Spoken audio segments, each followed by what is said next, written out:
Hello students. So students, in the last part of the video, we had discussed exercise 6.1 up to question number 16, okay? So in this video, I am going to tell you from question number 17 onwards, okay? So student, question number 17, 18th, 19th and 20th, okay? These all questions are same, and what you have to do in question from 17 to 20, okay? Questions from 17 to 20, whatever the solution of the inequality is there, you have to represent them on the number line, okay? And this type of thing I have already told you in the previous questions, okay? Means question number 17th, 18th, 19th and 20th, student, whenever I was solving for x, I have written all the values on the number line and I have represented the solution of the given inequality on the number line. So same we will do in these question also. So out of question number 17th, 18th and 19th and 20th, I will tell you question number 20, okay? Because all questions are similar to each other. So what is the question number 20, student? Question number 20 is that you have to solve this inequality for x with the help of number line, okay? The solution will be represented by the number line. So the inequality is x by 2, which is greater than or equal to 5x minus 2 upon 3 minus 7x minus 3 by 5. This is the question number 20. So this type of question we have already done in question number 16, okay? Question number 16 was same as this question. Just in this question you have to represent the solution of x on the number line, okay? So I already told you, whatever the expressions are given in the LHS and RHS, first simplify them as you can, okay? So it is a simplified form, so this will be only x by 2 only, greater than or equal to. Now RHS can be simplified more, okay? So when we will simplify RHS, the LCM of 3 and 5 will be 15, okay? Now 15 is divided by 3, so 5 will left and 5 will multiply to 5x minus 2, okay? Minus 15 is divided by 5, so 3 will come and 3 will multiply to 7x minus 13, okay?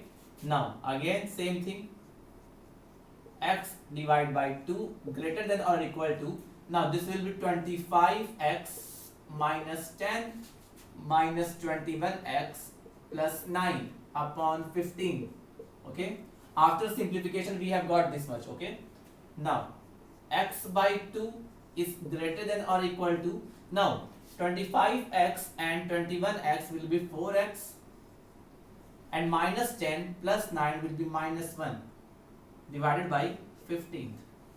Now student, both side fraction comes, means p by q and p by q comes. So what we will do, I have already told you, whenever you will get fraction in both the side, what do? You take the LCM of the denominator, okay?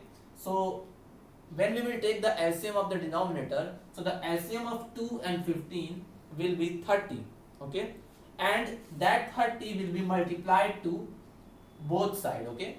That 30 will be multiplied to both sides because LCM of 2 and 15 will be 30 only, okay? So what I am going to do, I am multiplying 30 in both sides, okay? So x by 2 into 30 greater than or equal to 4x minus 1 upon 15 into 30, okay? I already told you, in inequalities don't do cross multiplication, okay? We don't do cross multiplication in case of inequality. If we will get the fraction, we will take the LCM of the denominator and that LCM should be multiplied to both the sides. So we have done it. So this will be cancelled by 2 15 times and this will be cancelled by 15 2 times. So here in the left side 15x will be left, and which is greater than or equal to 2 in bracket 4x minus 1. Now 15x is greater than or equal to 8x minus 2, okay? Now what we want that whatever variable is there, that should be present only in the left side, okay? So I want to remove this 8x from the RHS, So what I will do, I will subtract 8x in both the side. So it will be 15x minus 8x, which is greater than or equal to 8x minus 2 minus 8x. Okay, so this will be cancelled only, and here will be left 7x, which is greater than or equal to minus 2. Now what we will do, because we want only x, so we will divide this expression by 7. So 7x upon 7 greater than or equal to minus 2 by 7. So x is greater than or equal to minus 2 by 7. Okay? The sign of inequality is changes only when we multiply negative number in both sides, or we will divide negative number in both sides. So we have divided by 7 now. 7 is a positive number, that's why sign of inequality does not change. Okay, so the value of x is greater than or equal to minus 2 by 7. Now this expression we have to solve with the help of number line. जैसे कि हमने previous parts में किया था, वही चीज इसमें भी करना है, बस इसको केवल number line पे ही दिखाना है. ठीक है, so now what we will do, we will draw a number line like this. Here will be 0, in the extreme left minus infinite, and in the extreme right plus infinite. Okay, now minus 2 by 7, minus 2 by 7 is a negative number, so it will lie here, minus 2 by 7 suppose. ठीक है, and the value of x is either greater or equal to minus 2 by 7. मतलब कि x की value या तो minus 2 by 7 से बड़ी हो या उसके बराबर हो. तो यानी कि यहाँ पे स्लैक इनइक्वालिटी है ना, यहाँ पे इक्वल टू भी है, तो इसका मतलब minus 2 by 7 पे डार्क सर्कल होगा, मतलब कि this value will also included. जब स्लैक इनइक्वालिटी होती है तो जो वैल्यूज दी होती है x की वो भी इंक्लूड करते हैं, और x की वैल्यू इससे बड़ी है तो minus 2 by 7 की आप लेफ्ट जाओगे या राइट, आप राइट जाओगे, क्योंकि राइट साइड जाने पे ही हमें इससे बड़ा नंबर मिलेगा. So the geometric graphical representation of this expression will be this only. ठीक है, दिस, इस साइड में आपको सोल्यूशन मिलेगा. और अगर आपको इसका सोल्यूशन लिखना होता, ये तो हो गया graphical representation, this is the graphical representation, ये हो गया ग्राफिकल रिप्रेजेंटेशन, जो कि मैंने हर क्वेश्चन में आपको बताया है, ग्राफिकल रिप्रेजेंटेशन. ओके, यही हो गया graphical representation on the number line. ऐसे ही आपको सॉल्व करना था. और अगर आपको इसको अलजेब्रिक वैल्यू बतानी होती, अगर आपको इसकी अलजेब्रिक वैल्यू बतानी होती, तो इसकी जो वैल्यू होती है स्टूडेंट, वो क्या होती, x belongs to minus 2 by 7 पे क्लोज्ड इंटरवल एंड इनफाइनाइट पे ओपन इंटरवल. ठीक है, तो अलजेब्रिक मेथड ये हुआ और ग्राफिकल मेथड ये हुआ. तो ये मैंने दोनों मेथड बताया था आपको प्रीवियस क्वेश्चंस में, अगर आपने पार्ट 3 देखा हो तो. ठीक है, तो यही मेथड होता है किसी भी इनइक्वालिटी के सॉल्यूशन को नंबर लाइन पे रिप्रेजेंट करना. तो ऐसे ही आपको क्या करना है, क्वेश्चन नंबर 17, 18 और 19 में करना है. जबकि मैंने जितने भी क्वेश्चन इससे पहले सॉल्व किए हैं उसको मैंने अलजेब्रिक मेथड से भी सॉल्व किया था और उसको मैंने ग्राफिकल मेथड से भी सॉल्व किया था. आप देख सकते हो, इसके पहले जो मैंने 16th क्वेश्चन बताया था, लास्ट 16th या 15th या 11th जो भी मैंने क्वेश्चन बताया था, उसको पहले मैंने नंबर लाइन पर रिप्रेजेंट किया था, उसके बाद उसको ऐसे लिखा था. ठीक है, तो इस क्वेश्चन में केवल यहीं तक करना था, लेकिन अगर आप चाहते हो कि ये भी लिखें तो आप लिख सकते हो. Okay, so by this we can solve this type of question, student. After this question I am going to solve the question number 21, which is a word problem. Okay, and that question is very important. Okay, so first you note down this, after that we will discuss question number 21. Okay, so please note down it.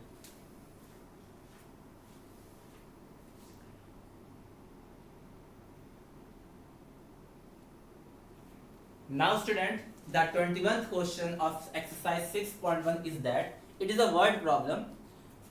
And student, I am not going to write the question because I am thinking that you all having your NCERT book along with you. Okay, so just see the question number 21 of your exercise 6.1 from NCERT. See, Ravi obtained 70 and 75 marks in first 2 unit test. Okay, Ravi obtained 70 and 75 marks in the first 2 unit test. Okay, find the minimum marks he should get in the third test to have an average of at least 60 marks. Okay, at least 60 marks. मतलब कि देखो, Ravi obtained 70 and 75 marks in first 2 unit test. Okay, what marks he should get, what minimum marks he should get to get the average of at least 60 marks. at least 60 marks, at least का मतलब क्या होता है, कम से कम 60 हो, उससे ज्यादा भी हो सकता है, ठीक है। तो जहां भी वर्ड एटलीस्ट आता है स्टूडेंट, एटलीस्ट, जहां भी एटलीस्ट वर्ड आता है, एटलीस्ट, वहां पे जो इनइक्वालिटी यूज करते हैं वो हम लोग ग्रेटर देन और इक्वल टू यूज करते हैं, ठीक है। एटलीस्ट का मतलब ये होता है, जैसे कि मैं ऐसे लिख रहा हूं, अगर x इज ग्रेटर देन और इक्वल टू 60, इसका ये मतलब हुआ कि x की जो मिनिमम वैल्यू होगी वो कितनी होगी, 60 या 60 से बड़ा। x is either equal to 60 और ग्रेटर देन 60, तो इस केस में x की मिनिमम वैल्यू कितनी होगी, 60। तो वैसे ही अगर एवरेज बोल रहा है कि वो थर्ड टेस्ट में कितना मार्क्स उसको मिल जाए जिससे उसका एवरेज एटलीस्ट 60 हो, एटलीस्ट अगर लगा हुआ है तो इसका मतलब वहां पे ग्रेटर देन और इक्वल टू का साइन लगेगा, ये वाला साइन एटलीस्ट में। और अगर एटमोस्ट लगा है, एटमोस्ट, अगर एटमोस्ट लगा है तो मतलब कि मैक्सिमम उतनी वैल्यू होती है, हो सकती है, उससे कम भी हो सकती है, तो वहां पे लेस देन और इक्वल टू का साइन लगता है। तो ये चीज आप ध्यान देना कि कहां पर एटलीस्ट लिखा हो और कहां पर एटमोस्ट। एटलीस्ट में ग्रेटर देन और इक्वल टू एंड एटमोस्ट में लेस देन और इक्वल टू, मतलब कि एटलीस्ट और एटमोस्ट के साथ स्लैक इनइक्वालिटी यूज होती है, ठीक है। So how much minimum marks he should gate in the third test to have an average of 60 marks. So let's assume he should get x marks. Let he gets x marks in third unit test. He should get x marks in the third unit test, okay. Now in the first test he got 70, in the second test he got 75, and I have assumed in the third test he got x marks, and जब उसको minimum x marks मिल जाता है तो कितना उसको minimum x की value मिले जिससे एवरेज कितना मिले, एटलीस्ट 60, ठीक है। तो तीन अगर नंबर है, अगर स्टूडेंट ए बी और सी तीन नंबर है, तो इनका एवरेज कैसे निकलता है, average will be a plus b plus c by 3, like this ना।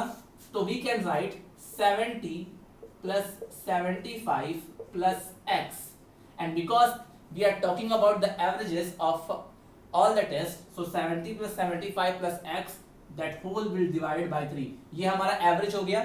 और x कितना हो जिससे जो मिनिमम एवरेज हो कितना हो, एटलीस्ट जो एवरेज हो कितना हो, 60 हो, तो that will be greater than और इक्वल टू 60, ये होगा, ठीक है।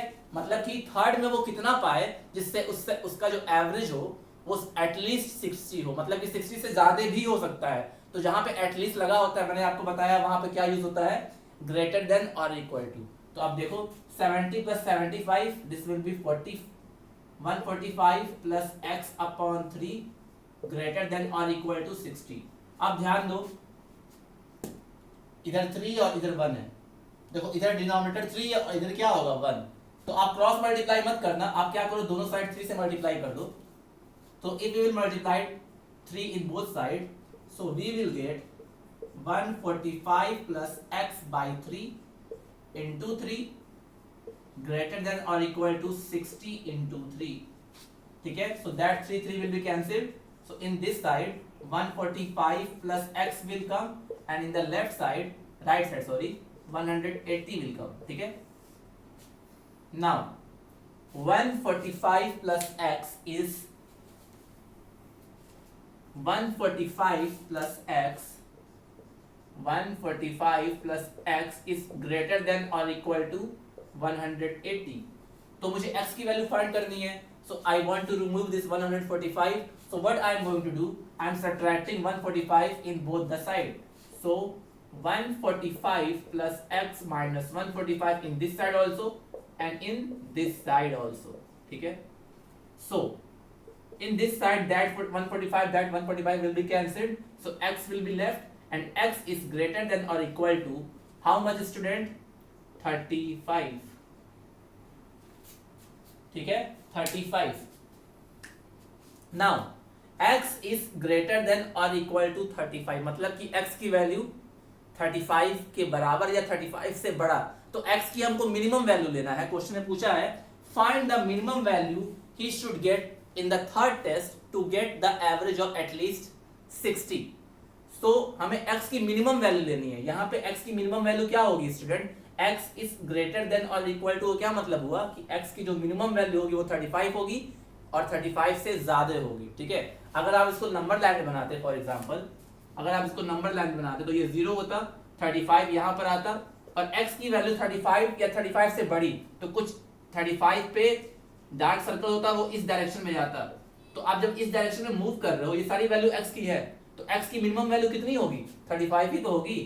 तो the minimum value of x, the minimum value of x will be 35. So it means that he should get 35 marks in the third test to maintain at least 60 average. Okay, so this is the solution of question number 6, question number 21 student. It is very easy. अगर आपको word, देखो word problem inequalities के बहुत easy होते हैं, अगर आपको उसकी वर्डिंग समझ में आ गई तो बहुत इजी है। ठीक है, तो आप इसको नोट डाउन कर लो। एवरेज एटलीस्ट 60 का मतलब होता है कि ग्रेटर देन और equal to 60। Okay, greater than और इक्वल टू, जहां पे एटलीस्ट वर्ड आता है वहां का मतलब ग्रेटर देन और इक्वल टू। तीसरे सब्जेक्ट में कितना मार्क्स मिल जाए कि उसका एवरेज एटलीस्ट कितना हो जाए 60, तो ये एवरेज था, ये एवरेज ही तो है 3 नंबर का, और इस 3 नंबर का जो एवरेज है वो एटलीस्ट कितना है 60 के बराबर, दैट इज ग्रेटर देन और equal to 60। Okay, so I hope it is clear to you. Question number 22 student is also same. Question number 22 is also same.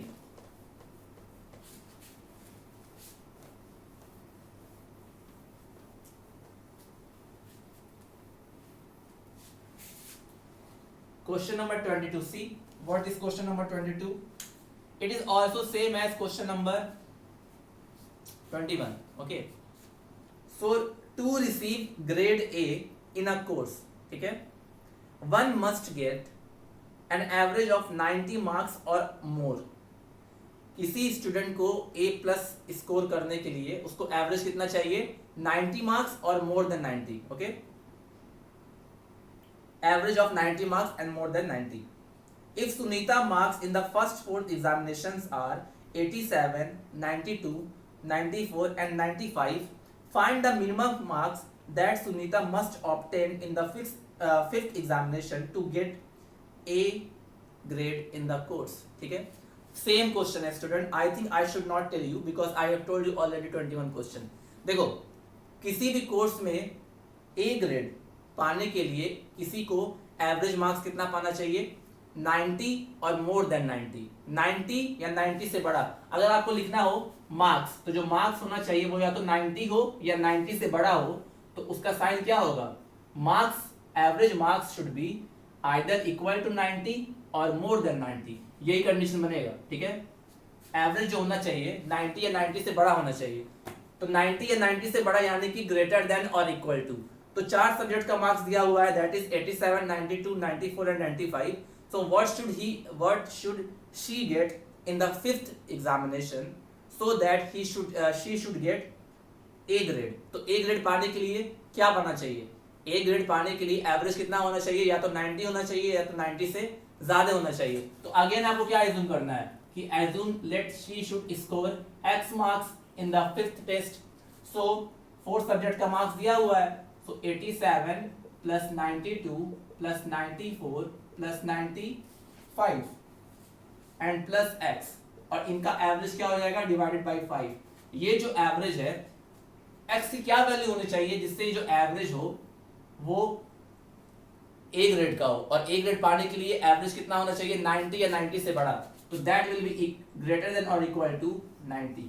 Same question as question number 22। ये वाला question भी question number 21 के जैसा ही है। Question number 22 is also same as question number 21। ठीक है, 5th subject में कितना मार्क्स उसको मिल जाए जिससे वो ए ग्रेड पा जाए, और ए ग्रेड पाने के लिए कितना मार्क्स चाहिए, एटलीस्ट 90 और मोर, 90 और मोर, सो ग्रेटर देन और इक्वल टू। ठीक है, So I think this question you can do by yourself. I have given you the idea to solve. Now 23rd question. 23rd question, okay. Now see what is 23rd question. Find all pairs of consecutive odd positive integer, both of which are smaller than 10, such that their sum is more than 11. ठीक है, हमको pair चाहिए odd positive integers का जो कि दोनों के दोनों 10 से कम हो और उनका सम 11 से ज्यादा हो. ठीक है, तो कभी भी कॉन्जिक्यूटिव पॉजिटिव ऑड इंटीजर लेना हो या इवन इंटीजर लेना हो तो कैसे लेते हैं? लेट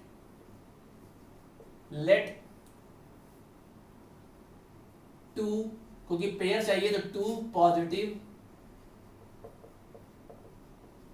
consecutive integers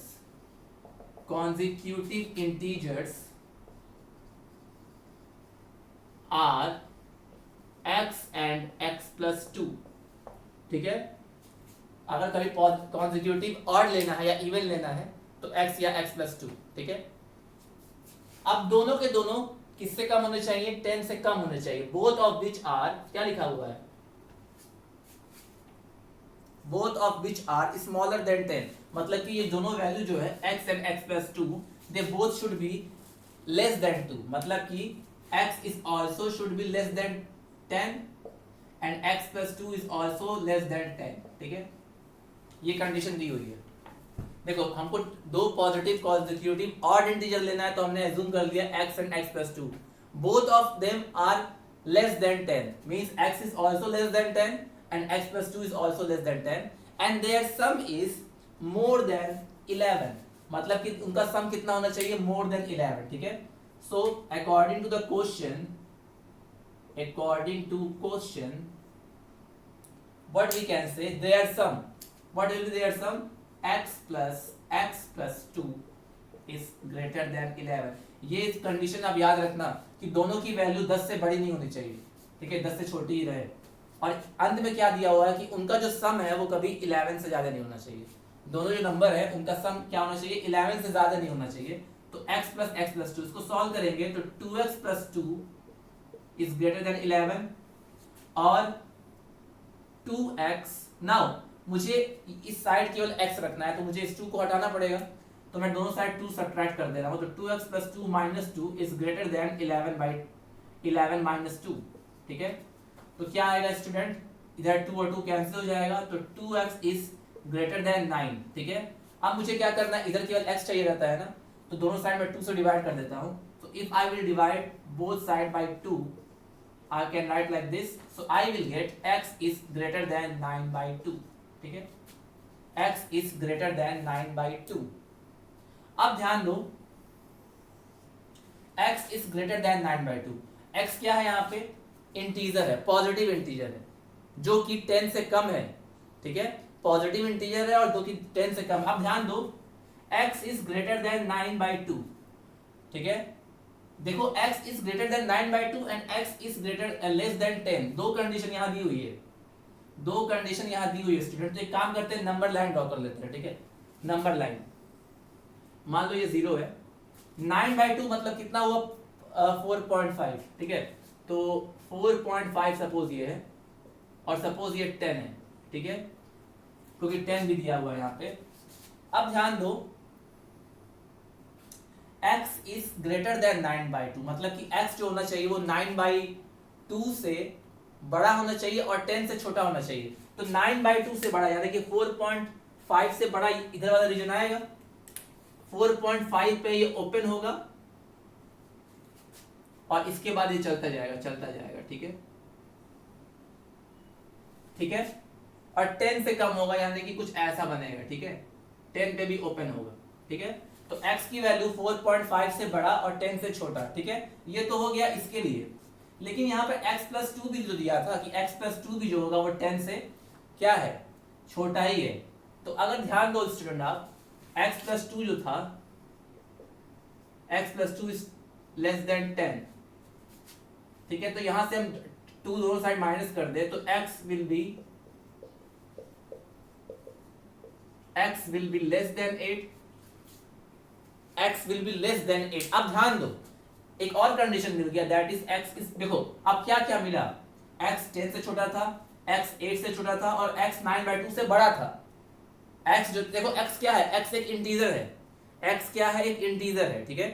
तो इंटीजर है तो 4.5 से बड़ा है, तो 4.5 से बड़ा कौन कौन सा इंटीजर हो सकता है, 5 हो सकता है, 6 हो सकता है, 7 हो सकता है, 8 हो सकता है, 9 हो सकता है, 10 नहीं होगा क्योंकि x जो है 10 से छोटा है, ठीक है। दूसरा कंडीशन एक और आया कि x जो है वो 8 से भी छोटा है, 8 से भी छोटा है, यानी कि 4.5 और 8 से छोटा इंटीजर कौन कौन सा है, 4.5 से बड़ा और 8 से छोटा। तो जब अब देखो यहाँ पे एक 8 होगा अगर, तो 8 भी वैल्यू नहीं होगी, मतलब कि जो x की जो वैल्यू होगी स्टूडेंट 4.5 से बड़ा, 10 से भी छोटा और 8 से भी छोटा, तो जो इंटीजर लाई करेगा वो इसके बीच में कौन कौन से लाई करेंगे, वो लाई करेंगे 5, 6 एंड 7, ठीक है। 3 इंटीजर लाई करेंगे। देखो 3 कंडीशन बन गया ना, पहले तो सॉल्व करने पे बना x इज ग्रेटर देन 9/2, मतलब कि x जो है वो 9/2 से बड़ा है, यानी कि 4.2 से बड़ा है, 4.5 से बड़ा है, 4.5 से बड़ा है तो 5 हो सकता है, 6 हो सकता है, 7, 8, 9, 10 नहीं होगा क्योंकि 10 से छोटा है, क्वेश्चन में दिया था। जब लेकिन दूसरा वाला जब कंडीशन देखा, that is x + 2 is also less than 10, तो इसको देखा कि x इज लेस देन 8, मतलब कि x जो है वो 10 से तो छोटा है ही, 8 से भी छोटा है, तो यानी कि x 4.5 से बड़ा और 8 से छोटा, तो 4.5 और 8 के बीच में कितने इंटीजर हैं, 5, 6 एंड 7, तो x की कौन कौन सी वैल्यू मिलेगी हमको, x की जो वैल्यू मिलेगी हमको मिलेगा 4, 5 and 6, this value will get for x, ठीक है। दिस वैल्यू 4 नहीं, 5, 6 एंड 7, 5, 6 एंड x की जो वैल्यू, नहीं अब ध्यान दो, ये दोनों पॉजिटिव कॉन्जिक्यूटिव ऑड इंटीजर थे स्टूडेंट, ध्यान देना, ऑड इंटीजर, ठीक है, ऑड इंटीजर थे। तो अब ध्यान दो यहाँ पे 6 नहीं आएगा, यहाँ पे 6 नहीं आएगा क्योंकि हमको ऑड इंटीजर चाहिए था। हमने देखा कि x की वैल्यू हो क्या क्या सकती है इंटीजर में, तो x की वैल्यू हमको मिला 5, 6 और 7, लेकिन 5, 6 और 7 में ऑड कौन कौन से हैं, 5 और 7 है ना, तो x की जो वैल्यू मिलेगी हमको वो 5 और 7 मिलेगी, ठीक है। तो x + 2 की वैल्यू कौन कौन सी मिलेगी, x + 2 की जो वैल्यू मिलेगी वो मिलेगी 7 और 9, ठीक है, 7 और 9, ठीक है। तो हमारा जो ऑड पेयर होगा, पेयर ऑफ पॉजिटिव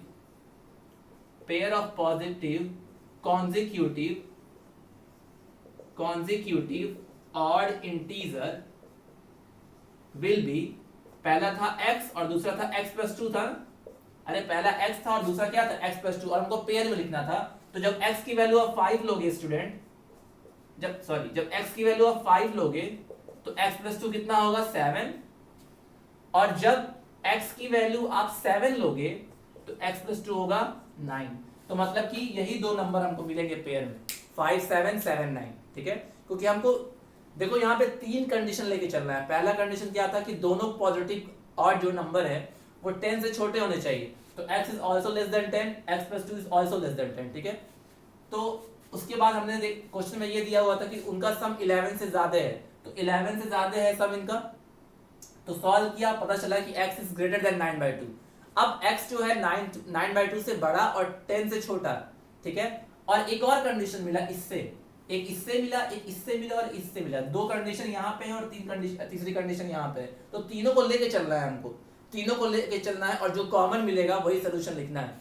तो अब ध्यान दो, x की वैल्यू 9/2 से यानी कि 4.5 से बड़ा, 10 से छोटा और 8 से भी छोटा, तो 4.5 और 8 के बीच में कितने इंटीजर हो जाएंगे, 5, 6 और 7, ठीक है, ये इंटीजर होंगे। लेकिन हमको ऑड इंटीजर चाहिए student, odd, pair of odd integers चाहिए था। x और x + 2 जो थे वो हमारे कॉन्जिक्यूटिव ऑड इंटीजर थे, तो 5, 6, 7 में ऑड इंटीजर कौन कौन सा होगा, 5 और 7, तो x की जो वैल्यू मिलेगी वो 5 और 7 मिलेगी, तो x + 2 की वैल्यू क्या मिलेगी, 7 और 9, ठीक है। अब हमें कॉन्जिक्यूटिव का पेयर में लिखना था, मतलब कि पेयर जो होगा वो होगा x और x + 2 ना, तो अगर 5 लोगे तो x + 2 7 हो जाएगा, और जब 7 लोगे तो x + 2 9 हो जाएगा। तो अब देखो जो भी हम लोग का आंसर आया है वो हमारे क्वेश्चन को सेटिस्फाई कर रहा है, ठीक है। अब ध्यान दो, क्वेश्चन में दिया था कि दोनों जो कॉन्जिक्यूटिव पेयर होने चाहिए, दोनों जो कॉन्जिक्यूटिव ऑड इंटीजर होने चाहिए थे वो 10 से कम होने चाहिए। देखो दोनों 10 से कम है, 5 7 7 9, ठीक है। लेकिन दोनों का सम 11 से ज्यादा है। देखो 5 एंड 7 12 जो कि 11 से ज्यादा है, और 7 एंड 9 16 जो कि 11 से ज्यादा है। तो यानी कि हमारा जो भी कंडीशन क्वेश्चन में दिया था that is fulfilled. So answer will be this, the pair of consecutive odd integer will be 5, 7 and 7, 9. These two will be the answer. दो पेयर बनेंगे, एक पेयर ये बनेगा, एक पेयर ये बनेगा, ठीक है। So this will be your answer.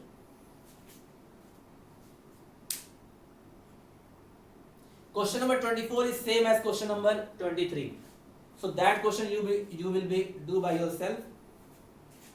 Now I will do 25 question, 25th question, and 26th question will be your homework. ठीक है, so that we will finish this exercise. So first you note down this, and then we will move to question number 25.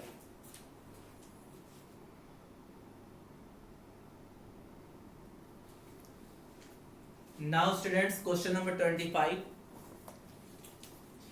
Question number 24 is same as question number 23. Now I am going to solve question number 25. Okay. So question number 25 is that the longest side of a triangle is 3 times the shortest side, and the third side is 2 centimeters shorter than the longest side. ठीक है. If the perimeter of the triangle is at least 61, again at least word come. Okay. The perimeter of the triangle is at least 61 centimeter comes. Find the minimum length of the shortest side. Okay. So let's assume that let shortest side is x. Okay. Now question is saying longest side of a triangle is 3 times the shortest side. Okay. So what will be the longest side, student? The longest side will be 3x. ठीक है. Now shortest and longest, and the third side is 2 centimeters shorter than the longest side. So what will be the third side? Third side will be 2 centimeter shorter than, मतलब कि 2 centimetre कम है किससे? Longest side से. So that will be 3x minus 2. ठीक है. So all three sides we have calculated. अब question में ये कह रहा है if the perimeter of a triangle is at least 61. If the perimeter of the triangle means perimeter of triangle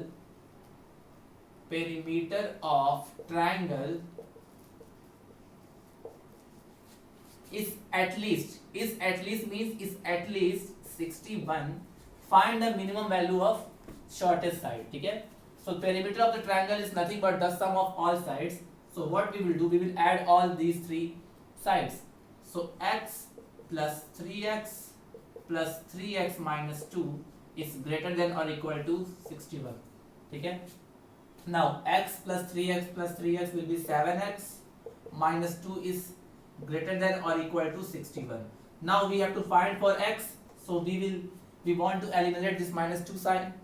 So we will add 2 in both the side. So 7x minus 2 plus 2 is greater than or equal to 61 plus 2. ठीक है. Now this minus 2 and 2 will be cancelled. So 7x will be greater than or equal to 63. Now we have to find for x now. So we can divide this expression by 7. So 7x by 7 is greater than or equal to 63 by 7. X is greater than or equal to 9. मतलब कि x की value 9 के बराबर और 9 से बड़ी होनी चाहिए. So when you will see the number line, student, when you will see the number line, so 9 will come here. So x की वैल्यू 9 के बराबर और उससे बड़ा, तो मिनिमम वैल्यू क्या होगी x की? 9 ही तो होगी. So minimum value of x will be what? 9. Minimum value of x will be 9. Hence